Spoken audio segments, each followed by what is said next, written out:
तपाईं कहाँ छिटो पुग्नलाई लाइक गरी हाम्रो च्यानललाई राम्ररी सब्स्क्राइब गर्नुहोला र बेल आइटम थिच्न नबिर्सनुहोला। हेर्नुस् है, अन्तर्राष्ट्रिय सिमसार क्षेत्रमा सूचीकृत नेपालका 10 सिमसार क्षेत्रहरू तपाईहरुको जुन नेपालको भूगोलमा ताल जुन सोध्छन् एक्जाममा म्याक्सिमम यसबाटै सोधेका छन्। जसरी घोडागोडी ताल तपाईले एक्जाममा एकचोटी पल्टाएर हेर्नुस् त पास क्वेशन धेरै चोटी सोधिसकेका छन्। घोडागोडी ताल कहाँ छन्, अरु त्यसको विसाजारी ताल कहाँ छन्, धेरै चोटी सोधेका छन्। गोसाई कुण्ड कहाँ रहेको छ, धेरै चोटी सोधेका क्वेशनहरु पास क्वेशन तपाईहरुले पल्टाएर हेर्नुस् धेरै चोटी सोधेका क्वेशन अन्तर्गत पर्दछ। त्यसैले गर्दा यो सिमसार क्षेत्रको जुन कहाँ कुन पर्छन् त्यो चोटी तपाईहरुले अवश्य हेरेर जानु होला, किनभने यो म्याक्सिमम एक्जाममा यदि सोध्ने ताल ठाउँ छ भने यो धेरै चोटी सोध्ने पर्दछ। कोशी टापु, सोसारीमा विसाजारी ताल, चितवनमा घोडागोडी ताल, कैलालीमा जगदीशपुर जलाशय, कपिलवस्तुमा गोक्यो, सोलुखुम्बुमा छ भने सेफुसुन्डो, डोल्पामा राराताल, मुगुमा गोसाईकुण्ड, रसुवामा माई पोखरी, इलाममा र पोखरा उपत्यका 9 तालहरू छन्। जसरी त्यो 9 तालमा यदि तपाईले लिनुहुन्छ भने 9 तालहरू छन् सेवाताल, बेगनास, रूपा, कमलपोखरी, खास्टे, बुद्धे, न्युरेनी, दिपाङ र मैदी। यहाँ तपाईले हामीले डेट लेखिसकेका छौं। सिमसार क्षेत्रमा सब एक्जाममा सोध्छ सबभन्दा पहिला सिमसार क्षेत्रमा के रे सूचीकृत भएका ठाउँ कुन हो, कोशी टापु माथि तपाईले हामी लेखिसकेका छौं र सबभन्दा तल जुन छ 2016 मा को छ पोखराका 9 तालहरू छन्। यो तपाईको एक्जाममा सोध्ने आउँछ। अब आउँछ यतातिर सन् 1972 मा यूएनईपी को स्थापना हुन्छ, जसको प्रधान कार्यालय केनियाको नैरोबीमा छ। यो तपाईको एक्जाममा धेरै चोटी सोधेको छ। 2069 मा यो सोधेको छ कि यूएनई को प्रधान कार्यालय कहाँ छ भनेर। र अब बताउनुस् 1973 मा चिपा आन्दोलन गरेको थियो कसको नेतृत्वमा, सुन्दरलाल बहुगुनियाको नेतृत्वमा, जुन भारतका थिए।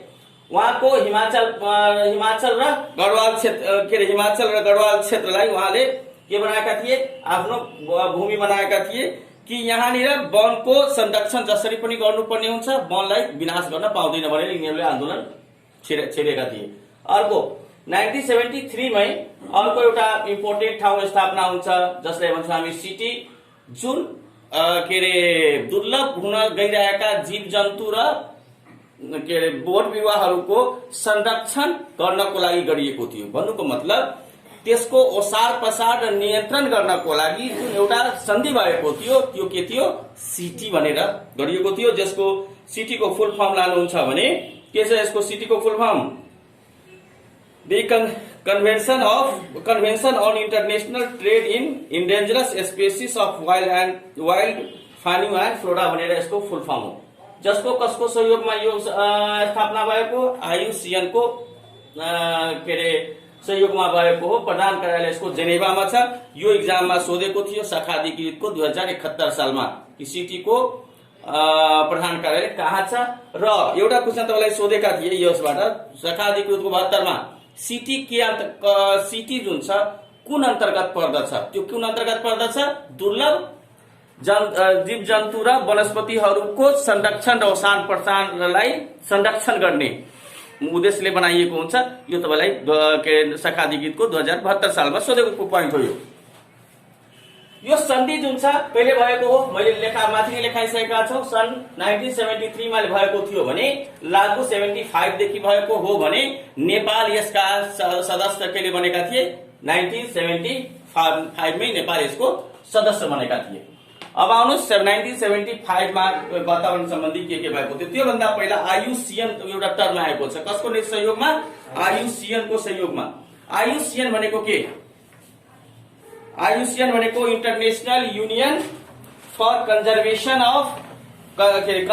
Of nature and natural source. भन्नुको मतलब एउटा युनियन बनाइएको थियो जुन नेपाल विश्वको सबभन्दा पहिलो संगठन यही हो। विश्वको सबभन्दा अन्तर्राष्ट्रिय स्तरको पहिलो र सबभन्दा ठूलो संस्था हो यो आईयुसिएन। विश्व स्तरको जुन आईयुसिएन को फुल फर्म के international union for conservation of nature and natural resource. यसको हामी बारेमा लेख्दै छौं। आईयुसिएन आइयुसिएन आइसकेको छ यो टर्म, त्यसले गर्दा आइयुसिएन को फुल फर्म आइयुसिएन को बारेमा हामी जान्दैछौँ। आइयुसिएन को बारेमा जान्नुहुन्छ भने सबभन्दा पहिला यसको full form inter IUCN international union for conservation of nature and natural resource भन्नुको मतलब यसको प्राकृतिक स्रोत साधनको संरक्षण र संवर्धन, प्राकृतिक स्रोत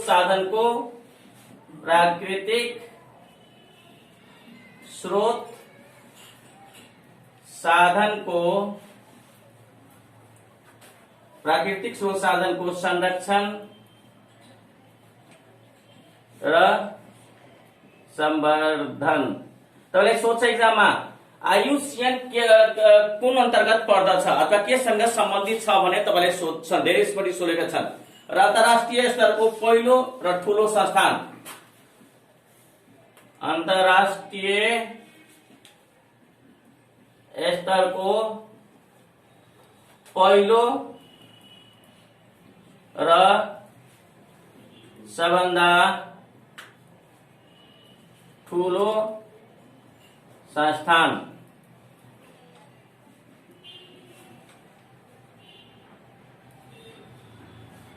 संस्थान मैले उल्टो गल्ती लेखिदिएको छु, संस्थान है। बीबीआई फर एग्जाम यो यसको स्थापना सन् 1948 अक्टोबर 5 मा भएको, स्थापना 1948 अक्टोबर 5 मा कहाँ? फ्रान्समा, फ्रान्सको फोन्टेनब्लूमा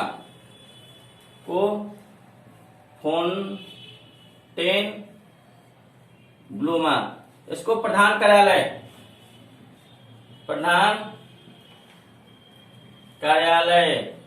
इसको प्रधान कार्यालय कहाँ छ? स्विट्जरलैंड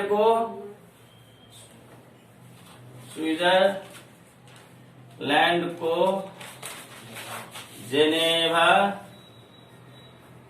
शहर को नजीक, जेनेवा शहर को नजीक ग्ल्यान्ड भन्ने ठाउँमा। नेपाल कहिले सदस्य बनेका छन्? 1973 मा। नेपाल 1973 मा सदस्यता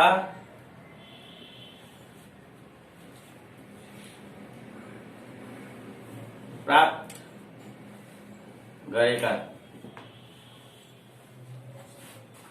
यसको मुख्य कामहरू लिनुहुन्छ भने जैविक विविधता, जलवायु परिवर्तन, दिगो ऊर्जा, मानव कल्याण, हरित अर्थतन्त्र, 5वटा यसको मुख्य काम छ। अब आउनुहोस्, यति लेख्नुभयो, अलि छिटो लेख्नु माथिको मेटो। अब आउँदैछौँ हामी विश्व वातावरण दिवस कहिले मनाइन्छ? जुन 5 मा।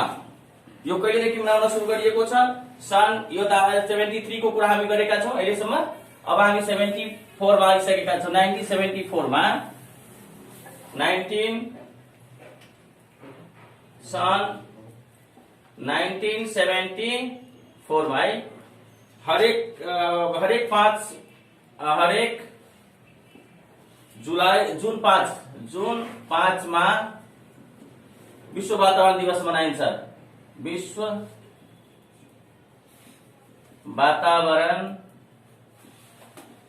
दिवस मनाइन्छ। मनाइन्छ भने नेपाल जुन छ कहिलेदेखि मनाउन सुरु गरेका छन्? नेपाल सन् 1976 देखि मनाउन सुरु गरेको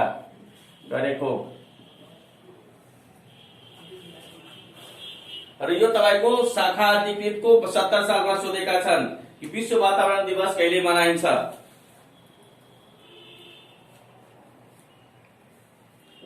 र यसको पहिलो जुन 1975 मा 74 मा जुन मनाइएका थिए त्यो बेलाको नारा थियो एक मात्र पृथ्वी। यो जुन सुरुमा 1974 मा जुन विश्व वातावरण दिवस मनाइएको थियो त्यो बेलाको नारा थियो के एक मात्र पृथ्वी, एक मात्र पृथ्वी, एक मात्र पृथ्वी। त्यसपछि हामी आउँदैछौँ अब green belt movement. Green belt movement भनेको के? जुन मरुभूमिहरू विस्तार हुन गइरहेको, मरुभूमि जमिनहरू जुन विस्तार हुन गइरहेको थियो त्यसलाई रोक्नका लागि जुन पहल गरिएको थियो त्यसलाई के भन्छ? ग्रीन बेल्ट मुभमेन्ट, जुन 1977 मा भएको थियो। सन् 1977 मा ग्रीन बेल्ट मुभमेन्ट भएको थियो। कसको नेतृत्वमा? केनाईका बङमारी मथाईले सञ्चालन गरेका थिए। वातावरण संरक्षण सम्बन्धी थियो। के सम्बन्धी थियो? वातावरण संरक्षण सम्बन्धी। अर्को पोइन्ट कसले गरेका थिए? केनियाका बाङमारी मथाईले सञ्चालन गरेका।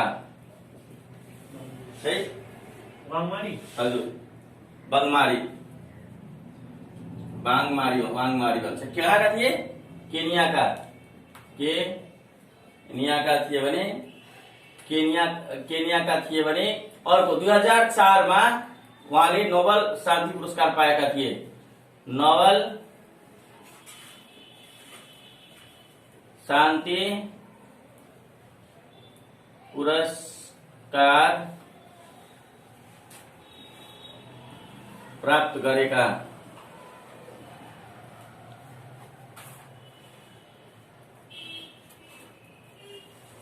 र त्यस बेलाको नारा थियो प्रत्येक आमाले आफ्नो बच्चा र बिरुवालाई बराबर ममता प्रदान गर्नुपर्छ भन्ने नारा थियो यसको। प्रत्येक आमाले आफ्ना बच्चा र बिरुवालाई बराबर ममता प्रदान गर्नुपर्छ। प्रत्येक आमाले आफ्नो बच्चा र बिरुवालाई बराबर ममता गर्नुपर्छ भन्ने उसको नारा थियो। यो किन गरिएको थियो भने यसले कसरी यसको यो आन्दोलन सुरु गरेका थिए भने अथवा यो के अरे आन्दोलन सुरु कसरी गरेका थिए भने जुन मरुभूमि भएका जमिनहरू थियो त्यहाँनिर बोट बिरुवाहरू लगाएर जुन वातावरण उहाँले आन्दोलन सुरु गरेको कारणले गर्दाले के भन्छ? Green belt movement. हरियो मतलब हरियो बनाउनका लागि जुन मरुभूमिमा बोट बिरुवा लगाइने जुन आन्दोलन थियो त्यसलाई के भन्यो? Green belt movement. जुन कसले सुरुवाती गर्नुभएको थियो? बाङमारी मथाईले गर्नुभएको थियो, जुन केनियाका थिए भने उहाँ नोबेल प्राइज 2004 मा प्राप्त गरेका थिए। यो धेरै चोटि सोधेको छ। कहिले के अरे बाङमारी मथाईले कहिले नोबेल पुरस्कार प्राप्त गरेको छ भने धेरै सोधेको। यो त टपिक्स यस्तो छ कि तपाईलाई जहाँ हेर्नुहुन्छ त्यहाँ इक्जाममा सोध्ने पोइन्टै प्राप्त गर्नुहुन्छ। अब आउनुहोस् 1980 मा आउनुहुन्छ भने विश्व संरक्षण कार्यनीति। सन् 1980 मा विश्व संरक्षण कार्यनीति को स्थापना विश्व संरक्षण कार्यनीतिलाई इंग्लिशमा के भन्छ? World conservation strategy. World conservation strategy भनेर भन्ने गरिन्छ। यो स्थापना गरेको 1980 मा। र अब आउँदैछौँ 1986 मा।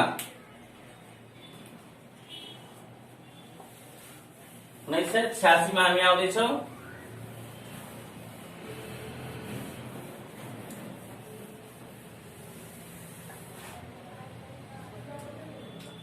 सन् 1986 मा 7 औद्योगिक राष्ट्रहरूको शिखर सम्मेलन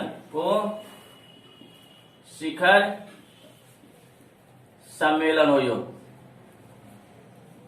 7 औद्योगिक राष्ट्रहरूको शिखर सम्मेलन हो।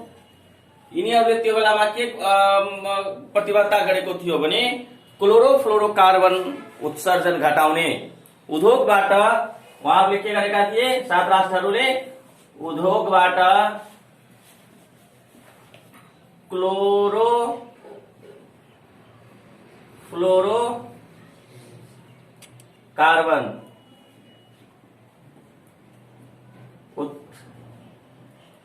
उत्सर्जन घटाउने। अब हामी आइसक्यौं कहाँ, 1987 मा आइसक्यौं। सन् 1987 मा आएका छौं, जुन हामीले वुडल्यान्ड कमिसन हाम्रो साझा भविष्य नामक प्रतिवेदन पेश हुन्छन्। किन 97 मा हामी सम्झेका छौं, के अरे हाम्रो साझा भविष्य, हाम्रो साझा भविष्य भन्नाले our common future, our common future भन्ने प्रतिवेदन पेश भएको थियो 1987 मा।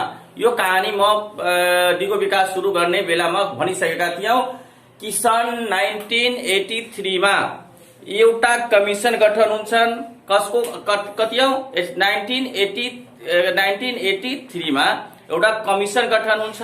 कसले गरेका छन्, युएनओ का 38औं महासभामा एउटा कमिसन गठन हुन्छन्, जो नर्वेका तत्कालीन प्रधानमन्त्री हुन्छन् कुन, वुडल्यान्ड, उहाँको नेतृत्वमा एउटा कमिसन गठन हुन्छ, जुन वातावरण सम्बन्धी उहाँलाई प्रतिवेदन तयार गर्नु परेको थियो, जसमा 22 देशका 23 जना विज्ञ थियो भने त्यो जुन उहाँले एउटा प्रतिवेदन कहिले दिनुभयो, 1987 मा त्यो प्रतिवेदन बुझाउनु भएको छ। त्यो 1987 मा युएनओ को 42औं महासभा थियो, 42।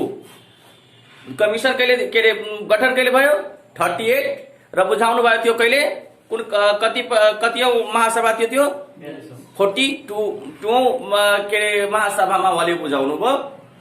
त्यो डेट कहिले थियो, 1987 थियो।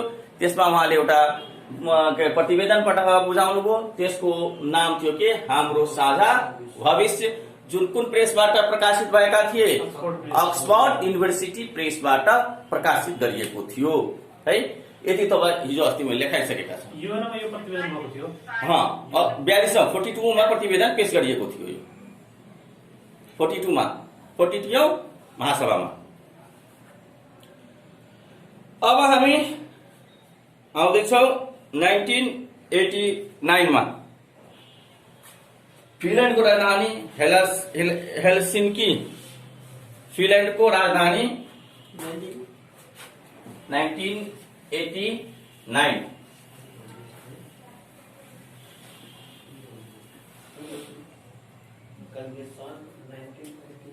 हजुर, सन् 1989 को कुरा हो।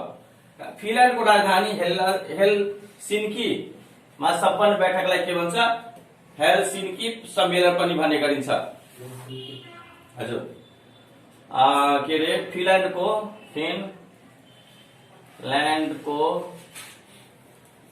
राजधानी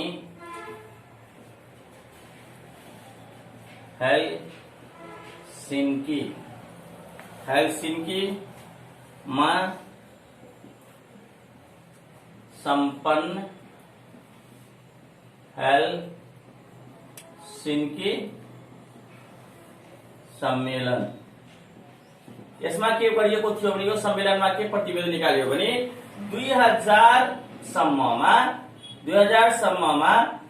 क्लोरोफ्लोरोकार्बनको उत्सर्जनमा कमी ल्याउने,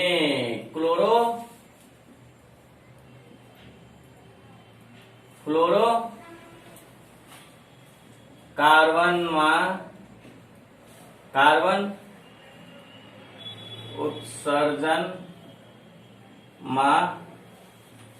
कमी ल्याउने एउटा उहाँहरूले 1989 मा गरेका थिए र त्यही बेलामा हेग घोषणा पनि गरेका थिए।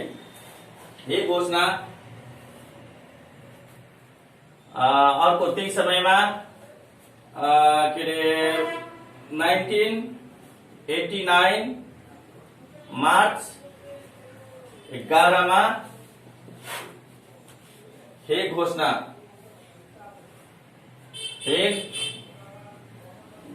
भएको थियो भने यो कहाँ भएको थियो? नेदरल्यान्डको हेगमा, नेदरल्यान्डको हेगमा भएको हो यो घोषणा थियो। त्यसलाई के भन्छ? हेग सम्मेलन घोषणा भन्ने गरिन्छ।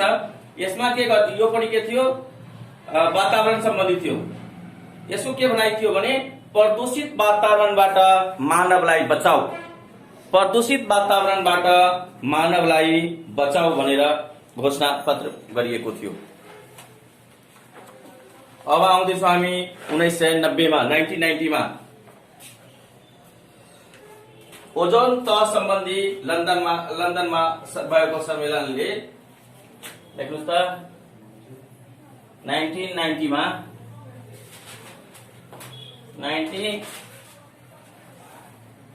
मा ओजोन तह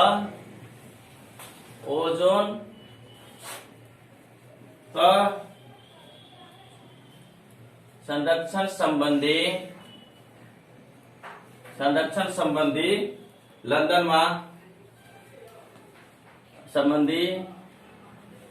लन्डनमा भएको सम्मेलन है। यसमा के गरिएको थियो भने CF सम्मेलनमा क्लोरोफ्लोरोकार्बन फेरि है CFC को विकल्पमा हाइड्रोक्लोरोफ्लोरोकार्बन